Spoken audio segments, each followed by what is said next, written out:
It's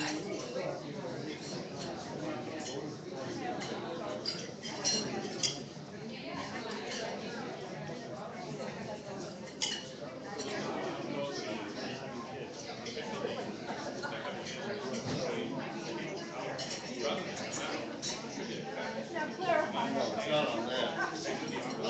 They run out of the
Is that right?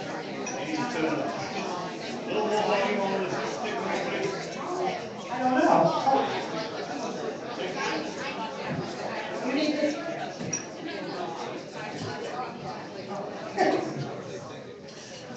Good morning, everybody.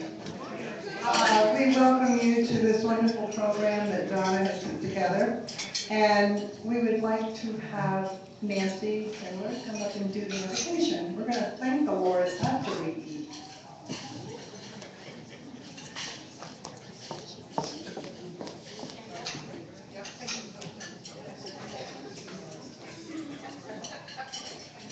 Good morning.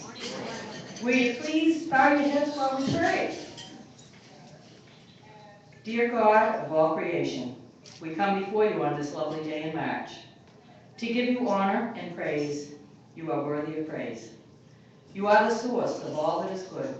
You are the source of all our blessings. We thank you for every gift that we have been given. Dear Lord, as we gather today to hear our friend James O'Keefe, we ask you that you please keep him safe along his journey and allow him to continue his good work. We ask for your hand of blessing for all of us and our families and friends this Easter season. And we also ask that you watch over and protect our servicemen and women and their families. And dear Lord, now, more than ever, we need your guidance to help us choose the right leaders for our state and our country. Thank you, Lord. Amen. Amen.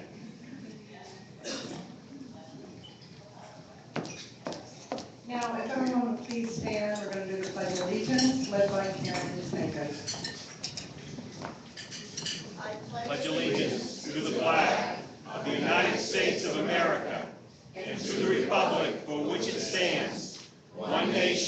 under God, indivisible, with liberty and justice for all.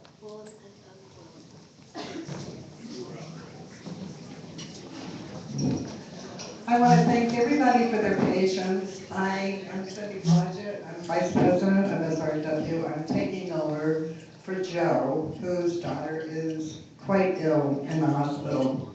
So I would like to now recognize some dignitaries. Is Chris Sununu here? I don't think I've seen him. No. Pam Tucker, if she'll stand, she's state rep, and District 1. And Carol Bush, who's state rep.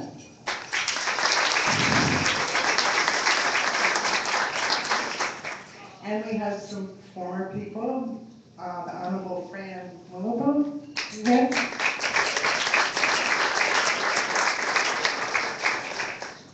the Honorable Omer Ahern,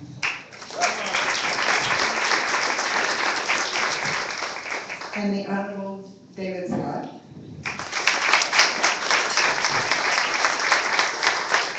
And Kate Pratt, former commissioner.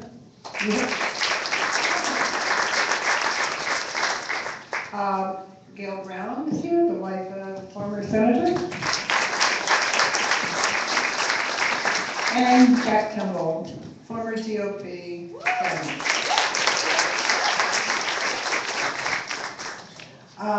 There's just a couple things I want to mention.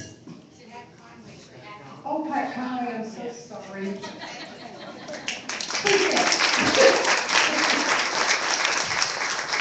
I'm sorry, I knew you were here. Gloria Dodge is Ways and Means, and she is asking for some help. We're going to do a craft fair in May, and it's going to be at the Hampton Methodist Church. And she would like to have anybody that knows some vendors that would be interested in showing their wares during the show, let her know.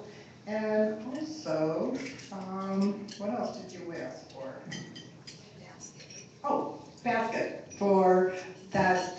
We need a spring basket, so anything that you can bring to put in this basket, we would appreciate it, and you can bring it to the board meeting next Friday. Is that it? Okay. I think we're all set for James O'Keefe. Oh, and Donna's going to introduce him.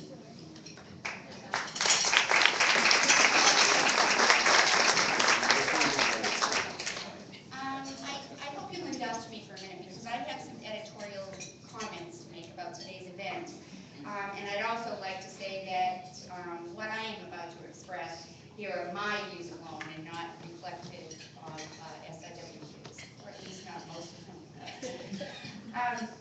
Recently, I sent a personal letter and an invitation to the New Hampshire Secretary of State and the Attorney General to be our guest today. After I followed it up with phone calls reiterating the invitation. I was hoping they would attend today and join in a dialogue about how collectively we may address and begin to solve the problem of voter fraud in the state of New Hampshire, which is what we're going to be talking about today. It isn't the first time that this problem has been brought to the people holding these offices. Ed Nail, who is with us today, chairman of the Coalition of New Hampshire Taxpayers, has been investigating and submitting evidence to these bodies numerous times over the years to no avail. What am I doing wrong? Oh, can everybody hear me now? Could you hear me before? See? Okay. All right, now you made me lose my page. Okay, for the second time, James O'Keefe has produced, I sound like Hillary Clinton. For the second time, James O'Keefe has produced and documented video evidence that's indeed suspicious activity that may border on malfeasance in our voting process in the state of New Hampshire. I think everybody should be alarmed at these findings. Unfortunately, I received no response from either one of these gentlemen. However, yesterday at the State House Capitol, James was served with a subpoena by the Attorney General. James asked the question when served, are the alleged perpetrators of the said voter fraud being investigated? Apparently not. In New more prudent to go after the journalist.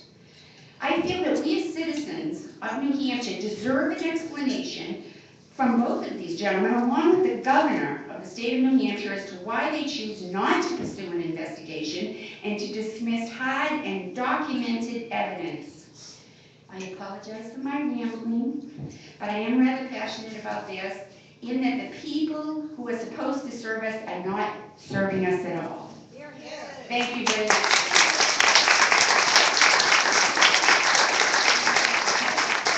Our special guest today is James O'Keefe, founder and president of Project Veritas.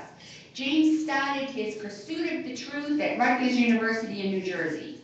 Over the years, he's been investigated, castigated, and created firestorms across the country. My one-word definition for James would be patriot. James can tell his story much better than I can. Please welcome this unmistakable force of nature, James O'Keefe.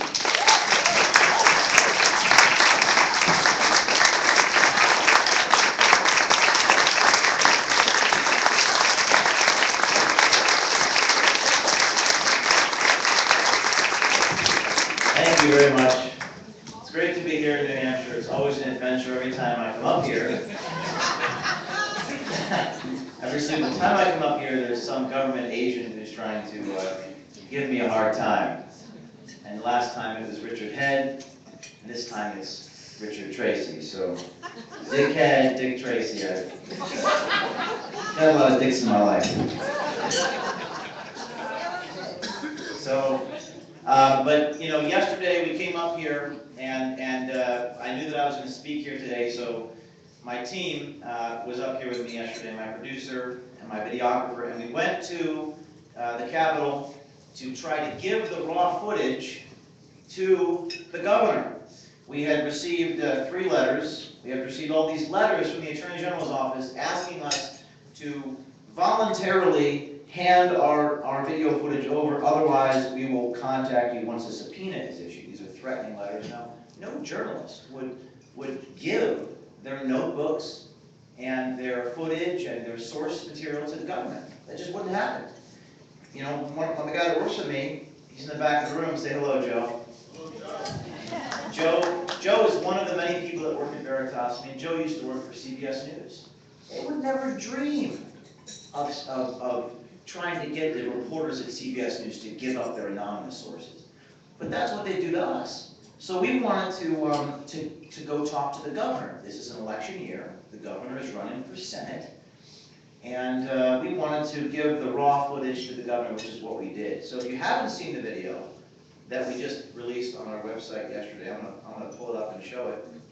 This is us walking from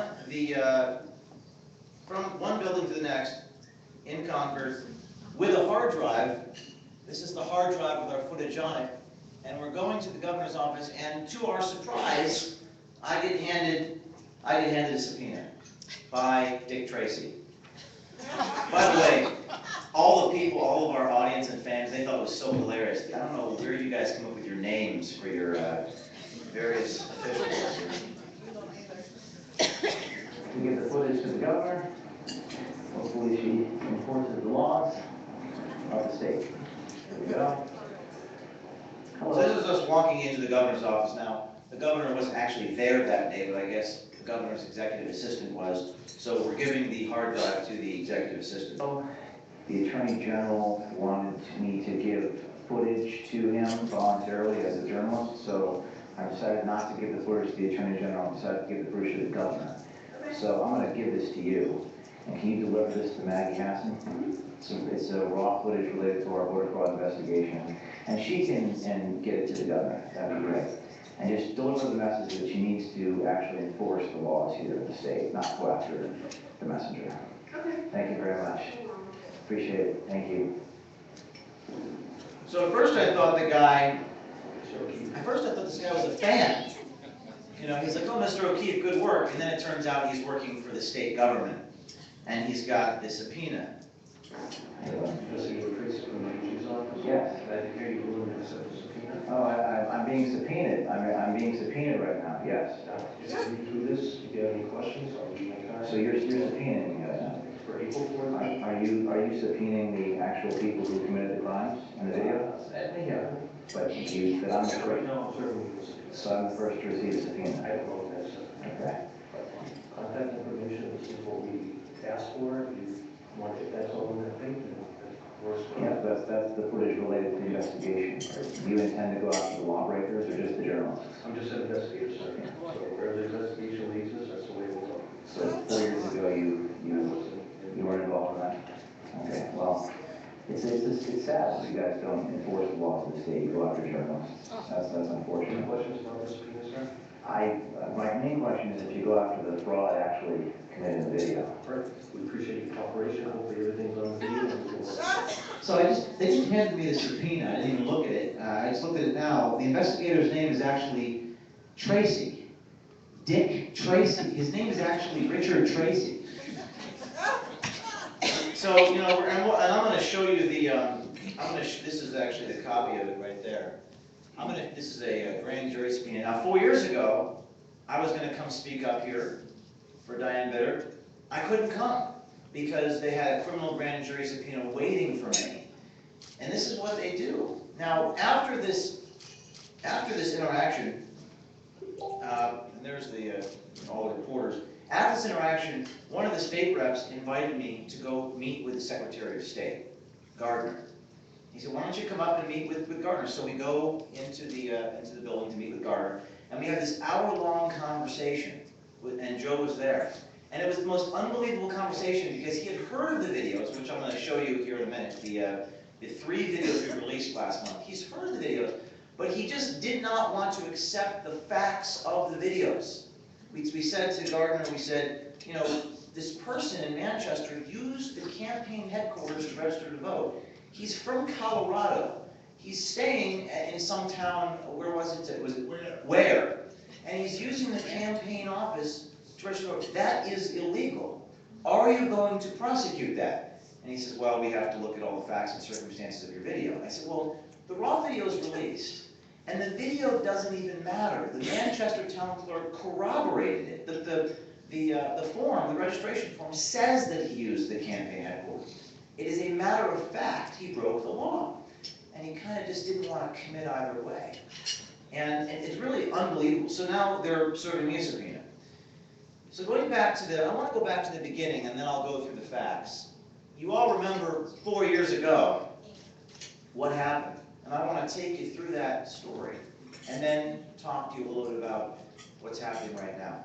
And these were, of course, the people at the various towns offering ballots in the name of the dead. Regardless of what people think of the tactics here, this is certainly an eye-opening investigation. It was conducted by James O'Keefe and his group, Project Veritas. His people took undercover cameras and the names of the dead to polling places in New Hampshire.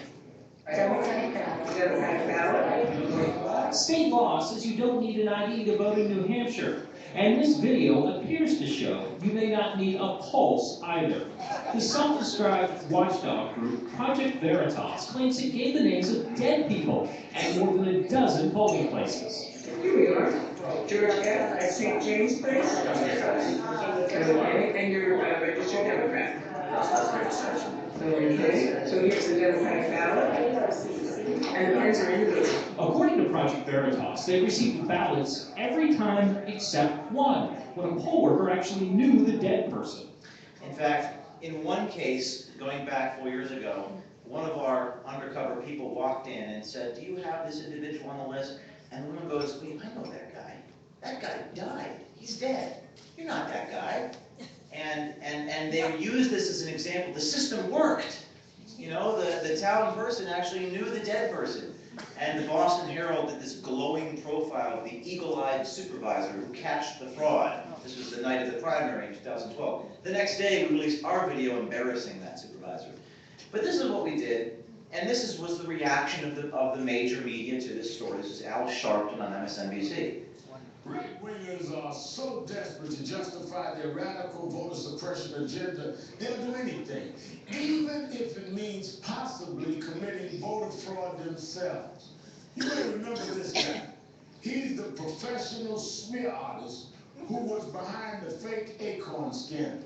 Now he's sent his cohorts out to fraudulently collect primary ballots in New Hampshire using names of voters who recently died.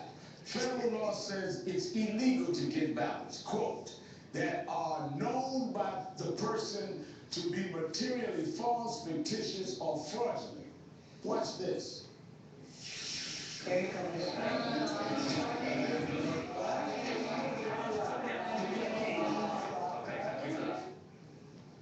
That sure looks like they're getting ballots to me. Also, New Hampshire law requires all parties to agree. So he goes on, and he makes it about, fraud does not exist on a major scale. he makes it about racism, of course. Period. The right-wingers are trying to fool the public, and games and tricks are their strategy. In this New Hampshire scheme, the conservative provocateur... I can't listen to him anymore.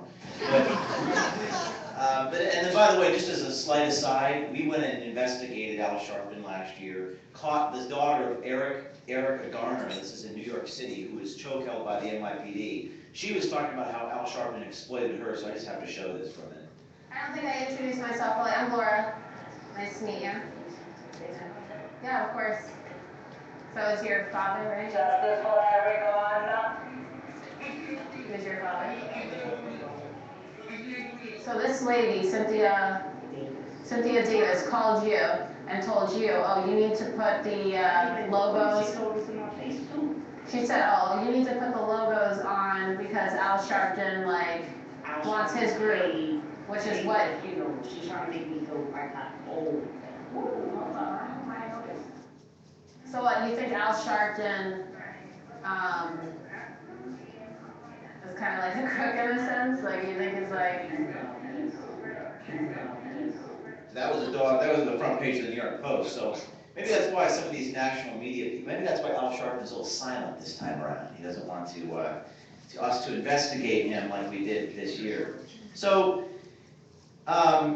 going back 4 years ago, the governor at the time vetoed a voter ID bill here in New Hampshire after those videos came out.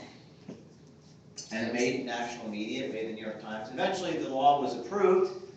I guess the governor's veto was overrode. And this is what the governor had to say about me. I think it is outrageous that we have these out-of-staters coming into New Hampshire, coming into our polling places, and misrepresenting themselves to the election officials. And I hope that they should be prosecuted to the fullest extent of the law, if in fact they are found guilty. First of all, none of our people were actually from the out of state. All of our journalists in New Hampshire 4 years ago were from New Hampshire. And it's interesting how all these people want to prosecute the whistleblowers. We were very careful in this first video series. We didn't say we were the voters. We didn't, when they handed us ballots, we denied them. We handed them right back, so there was no procurement. We were very careful not to actually break the law. And I got a letter, as you recall. This was a letter from Richard Head, the Attorney General at the time, the Associate Attorney General, asking my colleagues and asking my journalists for my emails he was trying to dig. And Eric Holder, the FBI, had actually sent FBI agents up here. The U.S. Attorney at the time in New Hampshire was trying to gin up something on me. There were a lot of state investigators. There was actually one investigator, Murdoch was his name, and he went to one of my journalists' homes with a criminal grand jury subpoena with pictures of myself and others, trying to intimidate the families of the journalists who did this sting. One of the mothers of my journalist who lived in New Hampshire was crying. I mean, it was a terrorizing thing. And there's actually, of course, a chapter in my book called The Rise of Richard Head that outlines all this. And I went into the Department of Justice, and I actually confronted Richard Head with news crews. Now, I've learned that whenever I do this, I have like 15 cameras. That way they don't destroy my cameras, take my footage, and try to allege I did something improper, because that's what they've done in the past. So in the spirit of this confrontation Richard had, that's what kind of led us to confront the governor yesterday. So moving forward to this year, here's what happens. The governor vetoes a law, and the law is talking about domicile. You must live in the state to vote in the state for a certain period of time, whether it's 10 days or 30 days. So we look at this and we say, you know what, I wonder what's going to happen at the polls if we go there and we say that we're from out of state. Maybe we just got there an hour ago. Maybe we got to New Hampshire an hour ago, we're going to vote and leave in the next hour. What would these people actually say? And while we're undercover, because we've got an army of people across the country, we hear things like this. We hear people talking about the ways they can get away with voter fraud. We have to walk into City Hall today. This guy is a worker for the Hillary Clinton campaign here in New Hampshire. He's from Virginia, and he's talking about the ease in which you can commit voter fraud. Hey, where do we do this? Register by call. Register to vote. We register to vote right at the last minute here. And Gene Shaheen, who's our state senator, her husband, was trying to convince me to do that last week. Oh, he was? What did he say? She was there at the Ted Danson thing with Oh, yeah? Ted Danson and Sheldon Whitehouse, who's a senator from Rhode Island. Uh-huh. And he said, "You vote here?" I said, "Well, no, I was great. You know, I house." You told him that you had a house Yeah, he here? says, "Well, that doesn't matter. You can still vote here." And I said, "Well, wait a minute. What would prevent me from voting in 2 states? That's not right. I mean, that's not legal." You can't vote in 2 He said, states. "No, you can vote." I said, "But I have a house on it." He said, "No, you register to vote here." He was saying I could do it no matter what. Well, Vote in 2 states? I have to worry. So you can do it no matter what. That's what. So I looked at this and I said, you know what? That's shocking. Could you just walk into the state and vote? And then Ed Nail had given me some information right before we did this thing, and apparently there was some documentation from the Attorney General that said you can't turn away a voter for any reason. You could be anybody from anywhere for any reason, and you cannot be turned away. So I thought, let's put this to the test. And I walk in, this is I think Nashville, right, Joe? No, Manchester. Manchester. So I walk into Manchester as James O'Keefe first to see if I can test this a little bit. And here's what happens.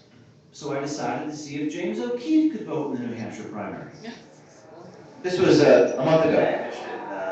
Interested in establishing the domicile vote. Sure.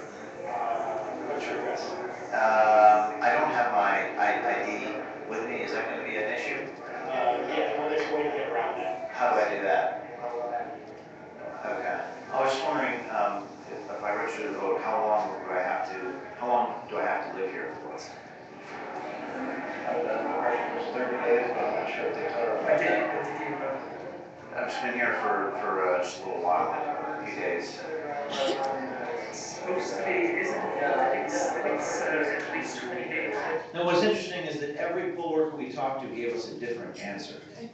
So this guy says 30 days, another guy says 20 days. There was one person that said you could vote and leave in 24 hours. Nobody knew exactly what the rules were. So just showing the different answers, that was a story in and of itself. Is it 20 days? Okay. Question about how long it is. How long I have to stay here afterwards? You know.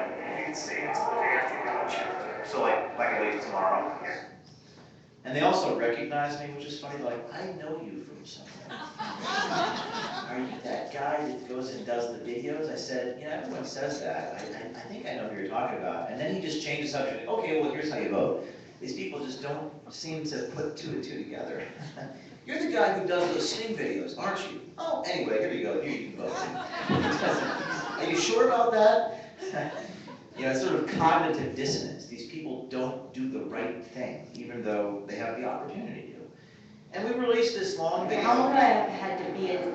This is another clip where, again, one of our journalists asked, how long do I have to be here? And we get a different answer. Today. There's probably 48 hours. How long has the state of New Hampshire vote today? If you want to vote today, you might tell them that you're with your friend and you're here indefinitely. Just tell them it's true. Yeah, okay, gotcha.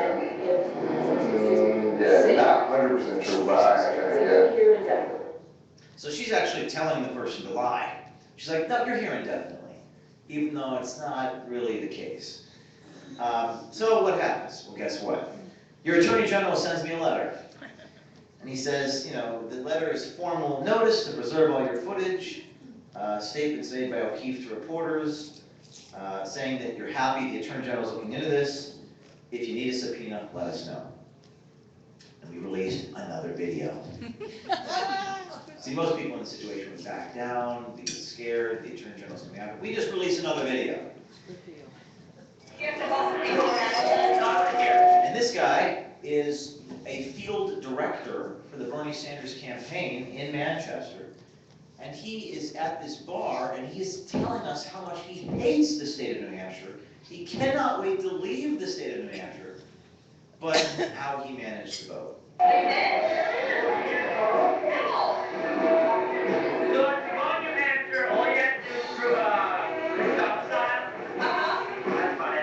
Oh, so you registered in Manchester? Yeah. How did you do that though? What address did you use? Yeah. Oh, really? Yeah, Webby. So he used the office, which is illegal, and thanks to Ed Nail, we got a copy of his voter registration form. This is what we talked about with Gardner yesterday. He's like, well, you know, the video doesn't even matter. The Manchester town clerk has a copy of a registration form that says he registered at the campaign office. You can't do that. A campaign office is not a residence, it is a place of business. And whether we filmed him admitting he did it or not, the documentation is crystal clear. But you know, facts don't care about your feelings, okay? Facts are pesky things, to quote Ronald Reagan. It doesn't matter. The facts are clear. The guy broke the law. And whether we filmed him saying he broke the law or not, it's something that needs to be prosecuted, period. And what it comes down to, these people don't want to admit that voter fraud is possible or a reality. Well, it is possible, and people sometimes do it. It needs to be prosecuted. And whether you're the New York Times or the Huffington Post or Project Veritas or some random person working out of your basement, your rights as journalists don't go away simply because government doesn't like what you're exposing. And that's really what this debate is all about. It's about what it means to be a journalist. And the people, and that's why this issue, these subpoenas, these letters, what's happening here with the Attorney General's office and Project Veritas, that's why it's so important, why what we did yesterday, is because I am never going to back down, ever. They can try to subpoena me. It's not going to happen. In fact, the more they come after us with these letters and these threats, the more videos I'm going to release.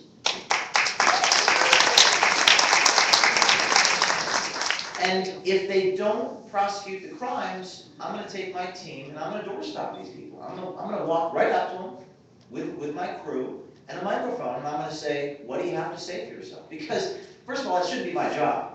That should be your Attorney General investigator or your Secretary of State or even your journalists in the state. Yeah. Even them, it should be their job. No disrespect to the journalists in the room, but frankly, I'm from New York. I shouldn't have to be coming up here every single time you have an election, but I do. And this is what happened when we confronted Hugo Palm. This is the guy from the video you just saw. Now he is walking into his safe house. This is the house that they were using on election day.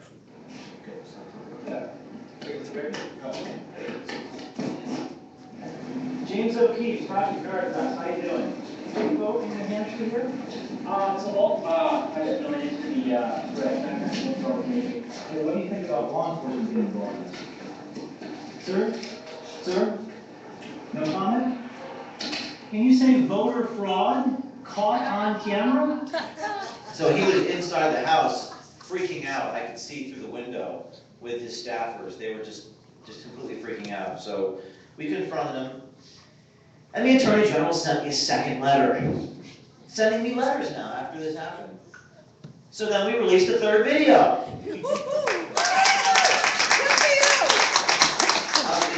This is of Australians.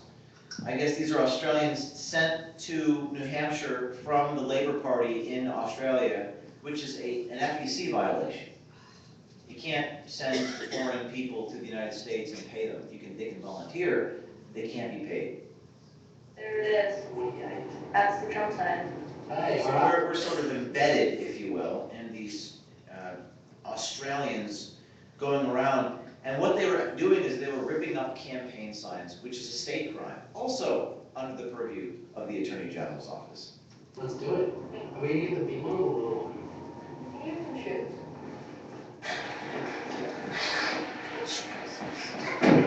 How do you feel? Fantastic.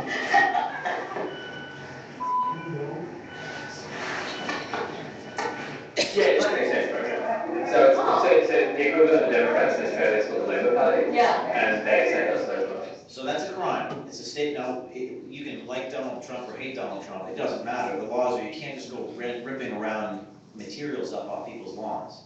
That's a crime. It's also a federal crime to fly foreigners to the United States to work for campaigns and pay them. What happens? Well, we make the front page of every single newspaper in Australia. We didn't make one single mention on American cable news. Front page of the Sydney Morning Herald. We even got the Australian Prime Minister to comment. We got the Australian Labour Party. I mean, the Australians were concerned because their taxpayer dollars were being abused. Their taxpayer money was being used to send people to the United States to go on a holiday, and they were not too happy about that. So what happens? The Attorney General sends me a third letter in New Hampshire.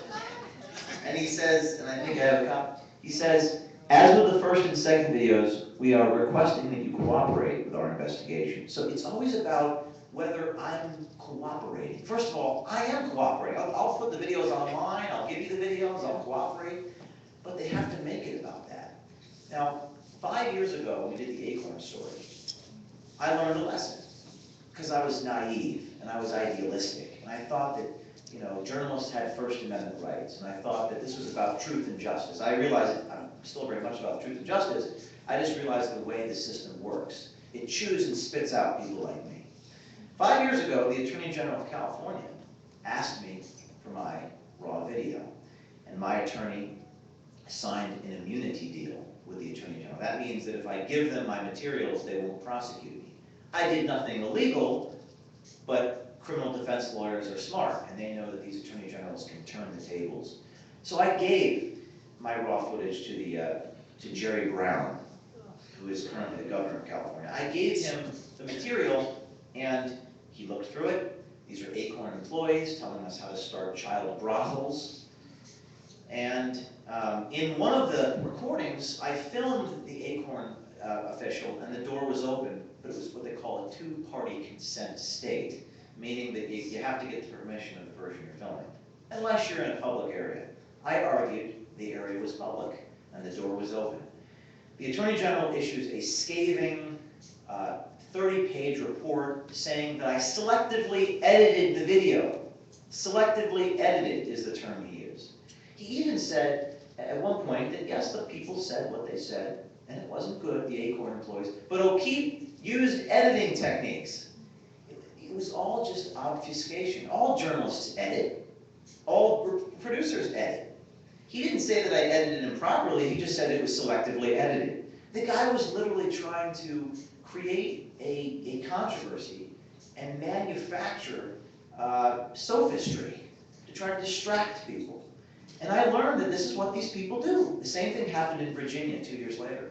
I did a story on Congressman Moran in Virginia, and the detective asked me to cooperate, just like the New Hampshire Attorney General. Would you please cooperate with us by giving us? So I did. I gave him the full raw footage and I posted it online. And then you know what the detective said? He said, okay, we have your 26 minutes of footage.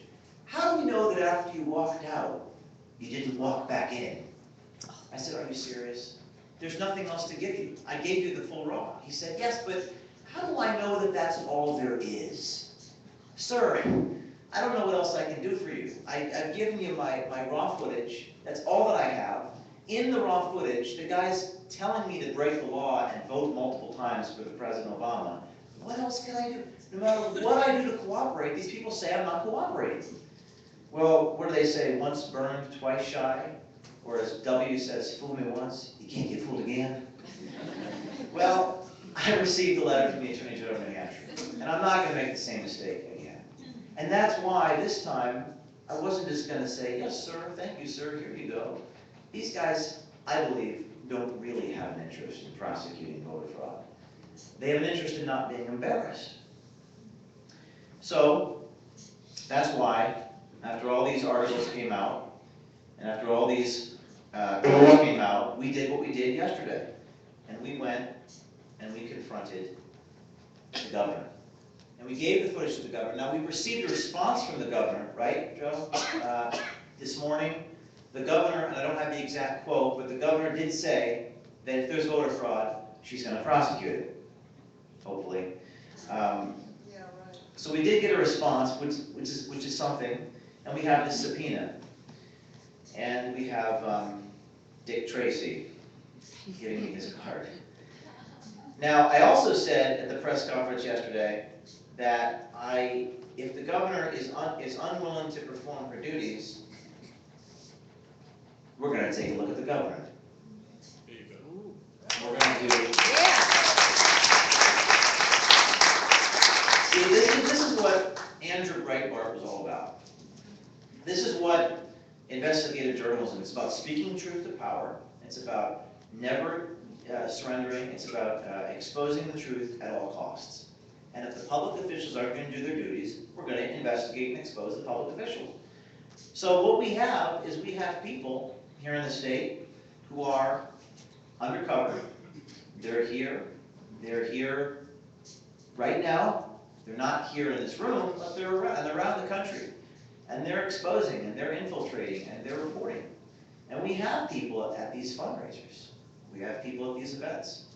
We have people going to states. We had people in Ohio just the other day exposing voter fraud, having discussions with these officials.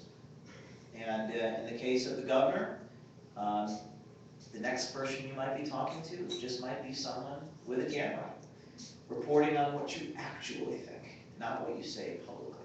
So I don't even want to show the clip. I just want to show you guys that we have people who are here reporting on what's happening. And stay tuned, because there's always another video just around the corner.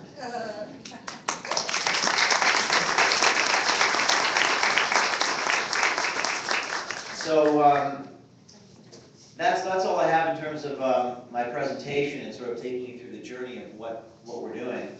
I'd love to be able to take some questions from you about what you might think.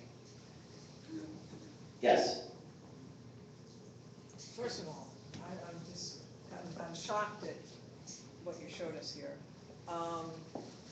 So I wear several hats. I am the wife of former Senator Scott Brown, and I'm also a journalist myself. So as a journalist, I appreciate what you're doing more than you can even imagine.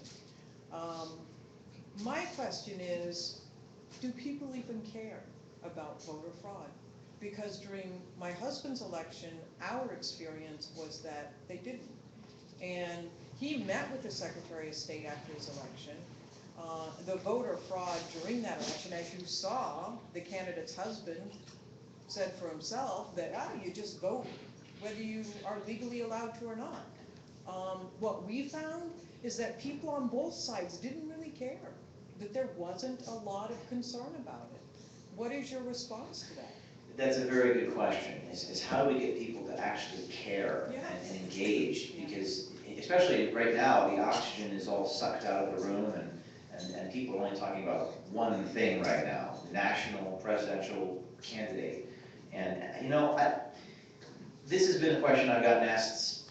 This is a question that has provoked conversation since the dawn of time. How do we get our fellow man to care about important things? And the key thing is just keep doing this. Is just grow this and keep going. I mean, clearly we have the attention of the governor and the attorney general of the state. I also have the attention of. But they don't care. Then I'm going to release more videos, one by one. I'll release 100 videos. They do care because they just issued me a subpoena. But who's seen the videos? I have seen the videos. I mean, there's two things we can do. We can give up. I can give up, I can go home, or I can keep releasing more videos. Do you think the governor is wants them? Well, the governor just gave a statement to the media, and that was reported today, and she said that, I think, that's why I did what I did. That's why I went to her office with a hard drive. I gave it to her executive assistant, and I said, you can give this to your attorney general. We've already made it public. So, do I think she's watched them? I don't know, probably. At this point, she probably has. that we have to create a grassroots, bottom-up thing where the people put pressure upon their elected officials. We have to outrage the people. And what outrages the people? I think less and less these days. Yeah. But we gotta do the job. I mean, facts are facts. Maybe it's the libertarian in me, but I believe in the power of a free people, if given the facts, will ultimately make the right decisions. I don't think people have the facts. I don't think people know what's going on. You wouldn't know this, maybe you know it intuitively, but you wouldn't know it for a fact unless we went in there with cameras and exposed it. And there are people who look at this stuff and are outraged. And so I think what we gotta do is more of it, right? And just keep doing it. The price of liberty is eternal vigilance. You just gotta keep going. And you know, this guy Hugo Palma, I mean, the Secretary of State told me personally, and Joe was there yesterday. We also had State Rep O'Brien was there yesterday. And he said, oh, I didn't know O'Keefe was behind the videos, but I'll look at it. I'll look at them tomorrow. I will look at it. So he did say that he was gonna look into it. But he's spent several hours with Scott and promised to look into that. I know, and as Saul Linsky said, you gotta keep the pressure on. You gotta keep the pressure on. There's no easy solution. No, there isn't. You I gotta keep. appreciate your determination. We get it on video, which makes it a little more hard hitting, even though they deny the video and they turn around on me. Which is what they did to the Planned Parenthood guy in Texas, right? He did the videos in Harris County, Houston, and they indicted him. But you know what I think? I think that shows them for who they are. Is that they would go after me or they would go after him. It's pretty clear this is a political thing. And if they want to play politics, there's going to be consequences for them playing politics. Yes, ma'am. We're having to show our driver's license when we go to vote now. What good is it? What good is it? What good? Well, there's no good because there's an exception. There's a memo issued by your Attorney General, which Ed Nail sent to me, and the exception is that they can't turn away anyone for any reason. So the law is worthless. The law is completely worthless. Now, the Secretary of State told me yesterday that there was only 1,000 such cases where people did not show their ID in the state. And that's the excuse that he was using. That's a very small percentage, like 1/5 of 1%. And I said, well, there's still laws being broken. Are you gonna pursue the fraudsters? He said he'll look into it. Yeah, right. Yes, sir. We know the Fourth Estate has failed us miserably, but are you cultivating a network inside the mainstream media at all to try and get this message? Nationally? Yeah. We're trying. It's not easy. We're trying, and you know, the Australian example is case in point that we get a lot more favorable coverage from international media. I do not have much faith in the national media. I don't have faith in any national media in this country. It's just, they're so broken. They've neglected their responsibilities to such a degree that it is truly remarkable that we're on the front page of the Sydney Morning Herald. I got the Australian government debating these videos in New Hampshire in the Australian Parliament. Not a mention on cable news. It's just, I think the future of the media, I think all politics is local, by the way. So that's where we focus our time and energy across the country. And I think the future is not depending upon them to get the message out. Facebook right now is very powerful. It's more powerful right now than it ever has been. So we use social media, we target individuals, we target local communities, because that's where real change is possible, not in the national media. Yes, Jack? Hey, James. First of all, I applaud you. Folks, it takes so much courage to do what he's doing. I mean, seriously. He's being attacked from all fronts. One of the things that he can relate to is what happened with Planned Parenthood. And you saw in Planned Parenthood the horrific videos that were put out. And I hope all you realize that the people who produced the videos, they were arrested. So they went after the creators, the whistleblowers, if you will, same thing that James is going through. And so part of the addressing of these issues is you have an ideology now in the Oval Office that trickles right down, all the way through our complete society. And they're protecting all of this bad behavior, and they're doing it. But I think what you're doing is critical. I think what they did was critical, because it's true. If you shine a big light on it, the cockroaches start to run. And if you continue to embarrass these people, even if you have this administration there, sooner or later, you're gonna find allies in government that will go forward and prosecute people like this. It may start in Texas, it might start in another state, but you're gonna see people take notice that have the authority to do something about it, and those are the little brush fires of liberty. That's why it's so important to keep doing this, and for us to get upset. That's right, and for you to get upset, and for you to, I'm not a lobbyist, I'm a journalist, but for you to inform the people that work for you, you know, the most important thing I can say is just don't back down. I say it over and over again, but this is a deterrent. This is a deterrent to other people. What they did to David DeLayden, who's a friend of mine in Texas, I mean, everyone in the pro-life movement, all the pro-life organizations should take all their money and support him, because he's a leader.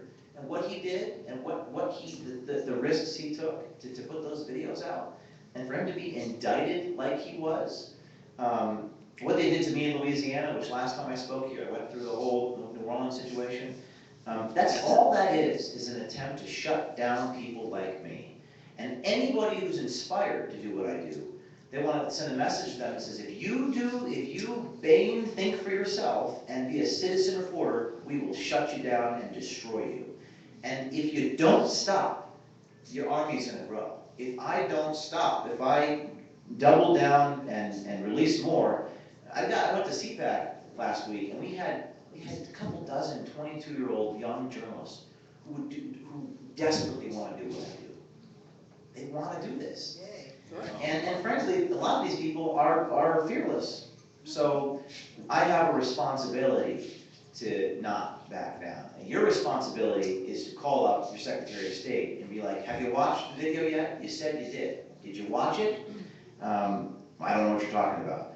Well, and then you go to his office and open up your laptop and show him the tape and say, it's clear as crystal. Here's a copy of the Manchester Forum. Here's what the guy did. It's against the law. Are you going to look into it? Well, what about James O'Keefe? Well, it doesn't matter about James O'Keefe. The guy broke the law. The raw video is online. That's your responsibility, is to be outraged by the facts. Yes, ma'am. Out of Obama's 57 states, do you know where Obama's 57 states? Do you know where New Hampshire might lie with this voter fraud? And you let Obama said 57, not me. So Obama said 57 states? Yes, he did. Tell me about that. He said we had 57 states. When he was running. Oh, is that what was that in 2008 or 2012? 57 states. Mine's 57. Where does New Hampshire lie within those 57 states? Your guess is as good as mine. Yes, Fran. Oh, thank you, James. You know, I think part of the problem is, as Gail said, nobody cares. I don't know that that's quite. No, I don't think nobody cares. I think Republicans people care. I think Republicans care. Democrats don't care because it mostly advantages them. Right.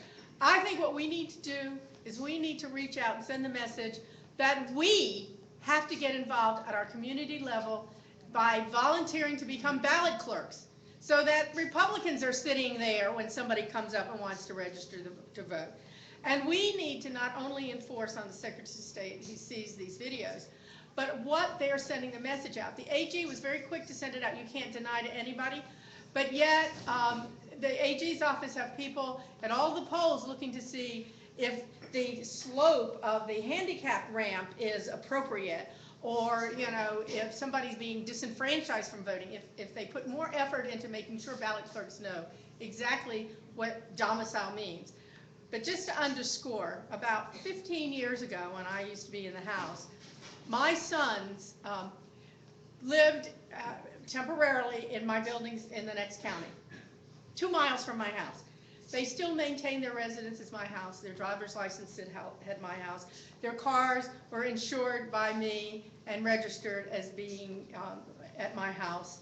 When my sons went to vote, they were denied being able to vote because they couldn't prove that they lived there. And they brought out their driver's license, the whole 9 yards. Yeah, temporarily we're staying in our parents' property, you know, in Ashland, but we've maintained rooms in our parents' home, the whole 9 yards. They were adamant. I then appealed to the Board of Elections, and they seemed to agree with me that I had made the case. and the moderator still, at the next election, denied letting them vote. So they're very selective, and I think there's just too many Democrats in the election process, even at the local level, and we need to take that back.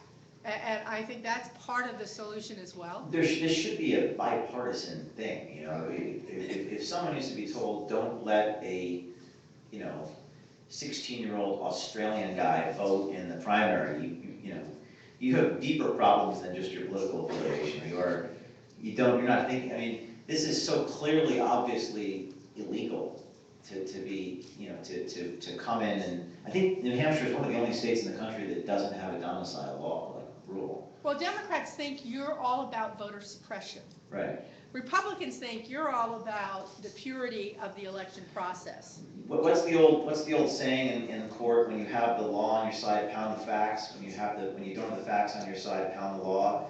What we have to do is just show them these instances and they're going to say, because when I was with Gardner yesterday, every time we went to the facts, he sort of drifted to, well, but voter suppression. I said, I don't want to have an abstract conversation about voter suppression. I want to know there's a law. It says this is illegal. Are you going to enforce it in this particular case? Otherwise, it's a banana republic. The law is not enforced, and you're going after the First Amendment. I mean, you make it about that issue.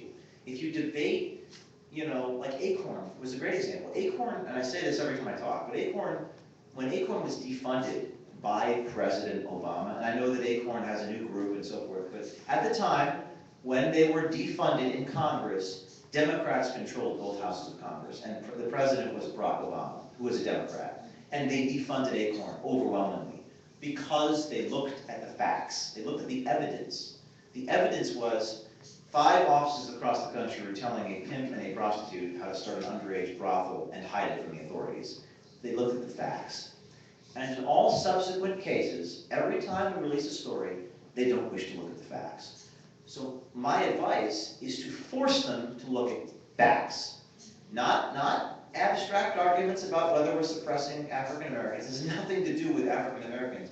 In fact, the best story was when I got offered Eric Holder's ballot, who is African American, and the ballot was offered to me, a 20-something white guy. So his rights were suppressed. So all that I ask is they look at the facts. That's what I want. And I think that's what you should be asking. This particular instance, are you going to is Hugo Palma going to be prosecuted or not? Well, voter suppression, I don't care about that. Is Hugo Palma going to be prosecuted or not? Well, the videos, I don't know if they're selectively edited. Okay, well, the raw's been released, and here's his Manchester voter application. Are you going to prosecute him or not? Yes or no? That's the first step in the journey of 1,000 miles. Yes. You had an excellent opportunity which came into play with the fact that Australian Labour Party people were planted here. When I was living abroad 25 years ago, press outside of the United States was still better press and still more truthful press than it is, even now, today. Do you have any methodology or any thoughts about how you might create an opportunity where international press becomes more the focus for your bringing Veritas to the United States? It's interesting how the government looks outside of the United States for law that they feel will help them. But they're not looking outside of the United States for press. But there's an excellent opportunity, especially with what happened in Australia, and how might you further proliferate that? That's an excellent observation. The UK Daily Mail, for example, is a publication that almost covers every video that we do. And because the internet is global, it doesn't matter what the domain is. They're certainly, if you want to get a real accurate understanding of what's happening in this country, I would consume foreign media, and a lot of it. I haven't given a lot of thought of exactly how I'm going to use that, but stories like this one, where the Labour Party is sending Australians to New Hampshire, stories involving foreign money, just not to get too specific, but maybe foreign governments, Russia, China, Saudi Arabia, are sending donations to certain foundations in the United States, or certain candidates, just maybe. Just maybe. So if that was investigated and exposed, that those foreign media would cover those stories in maybe more fairly than the United States media. So I think picking your stories, picking your subject matter. In this case, it was a hyper-local issue, but it echoed all the way to Sydney. But we can do national stories that affect the national political election in such a way, and that's what we're going to do. One more question. Does anyone else not ask a question? Yes, sir. I received some literature from Judicial Watch that they've been looking into this situation. Have you had any contact with them at all? I do. Is it Tom Fitton? Yes. Is he the president? Yes, he's had me speak there, and he's been very helpful. You know what Tom Fitton did for us was, we did the story where we crossed the border dressed like Osama bin Laden, showing how easy it was to evade border security. Twice. Once as the Osama character, and the second as an ISIS guy. And what happens is every time I come back in the United States, whether it be coming from Canada or wherever, Europe, I get detained by customs. They detain me and they ask me, what are you working on? Let me see your phone. And I say, sir, you can't see my phone. I'm a journalist. I got sources. Let me see the phone and I'll arrest you for this type of thing. And federal law prohibits me recording these encounters, because a federal law says you can't record at a point of entry in the United States. Now, I can record TSA people, but I can't record the customs people. So I've been detained a total of 7 times in the last 16 months coming into the United States. And Tom Fitton at Judicial Watch issued a FOIA request. So they helped me, and they got documentation from all of the times I've been, detained. And the federal government redacted every single thing in those reports. It was completely useless information.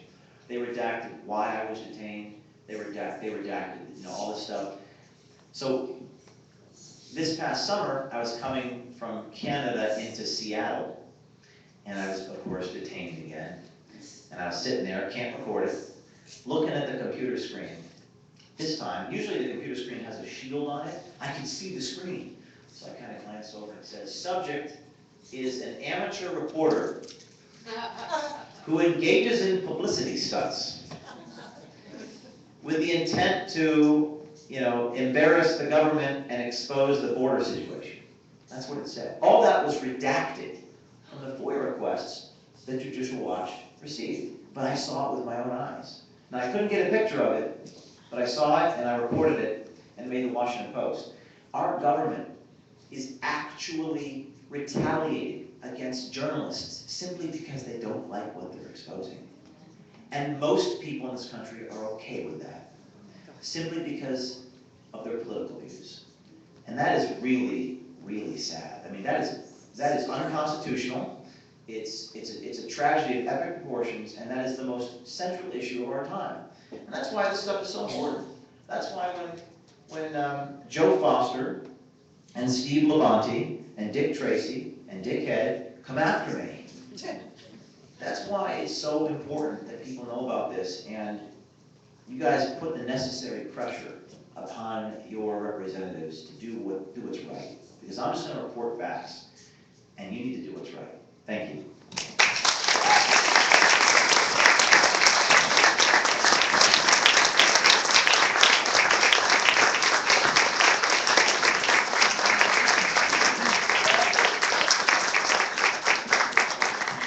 I just wanted to thank James so much. James, we have a gift from you from SRW, and thank you so very much. You also had half our proceeds from our 50/50 raffle today. Thursday was pretty generous, and then some other checks and gifts to you. And I want to thank you. I think your message is wonderful, and I really appreciate you coming. Thank you so very much.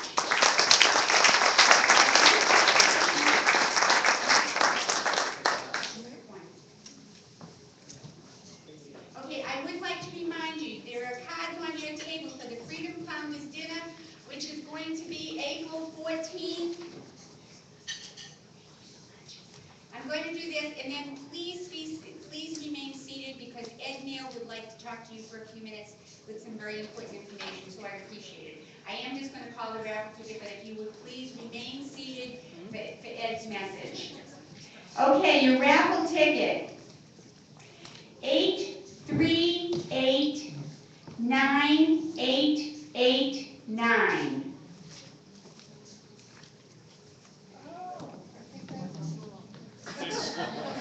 838. Is it you, Diane? James said voter fraud.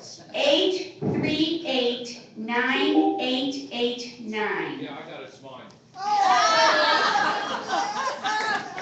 You have a winner. You're on. $160 here today. Oh. Thank you all so very much for that. And Ed, if you would please wait, Ed would like to say a few words to you. Ed Neal, Chairman of Coalition of New Hampshire Taxpayers. Go ahead.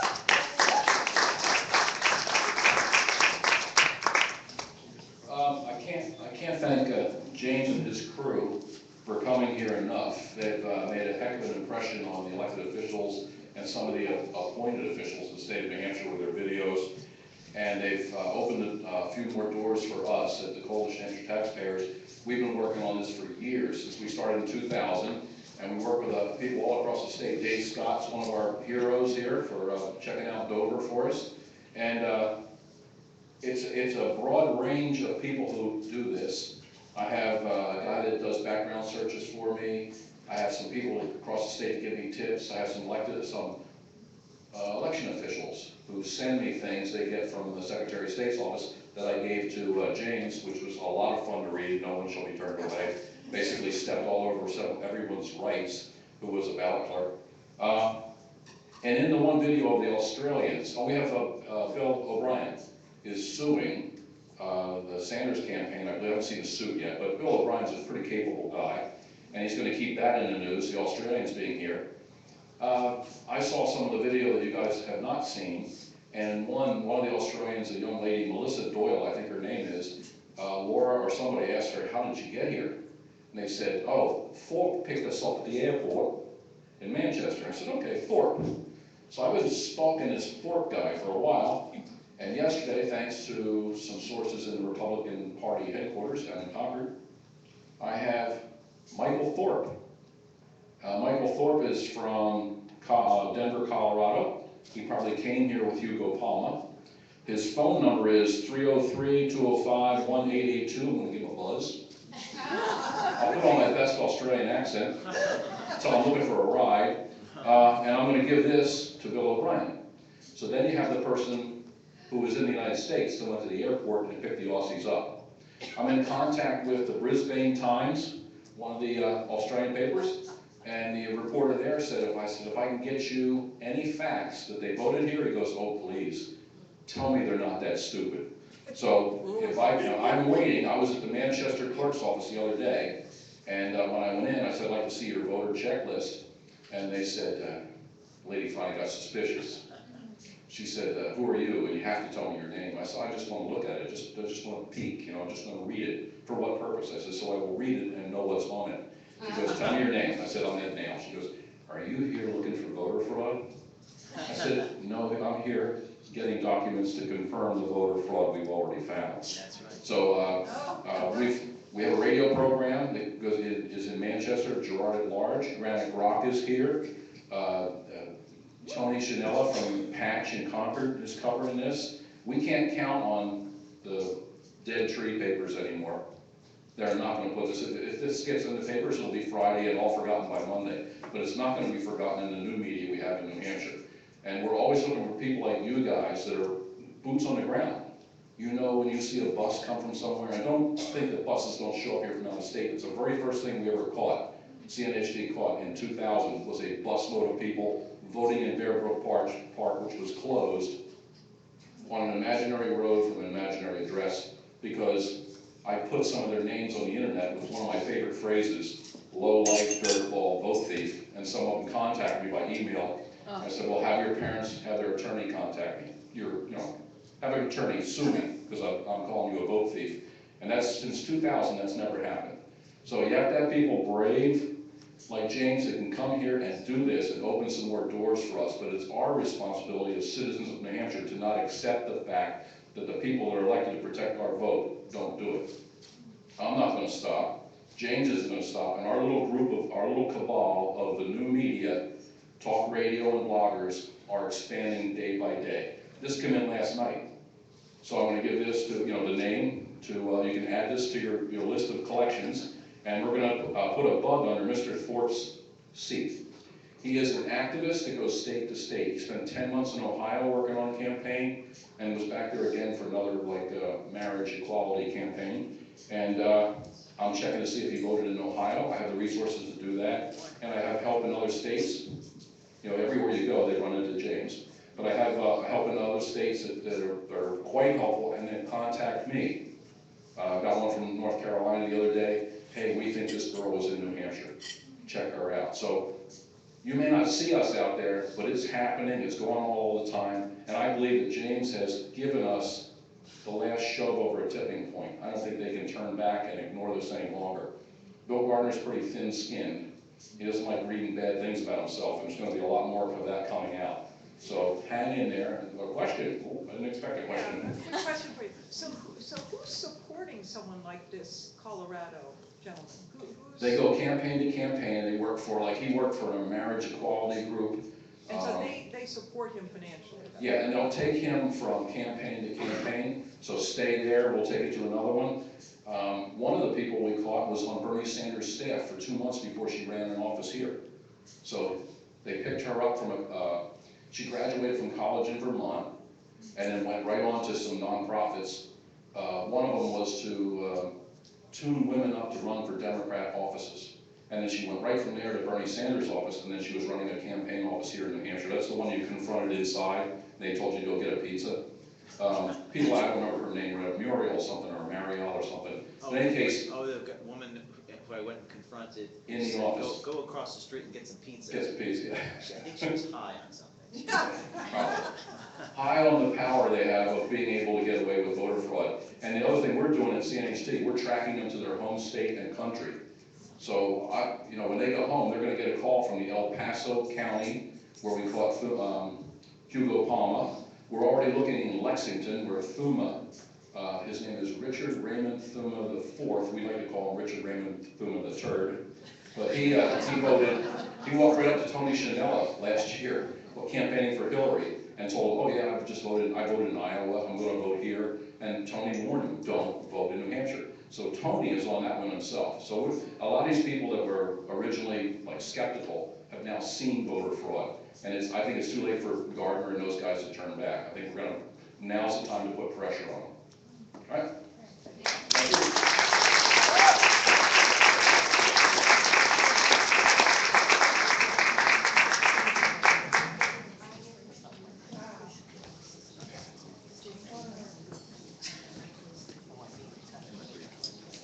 Well, I'm sure this is open to everybody's eyes, and we're going to keep the pressure on. And thank you, James O'Keefe, for what you do. And you're all adjourned.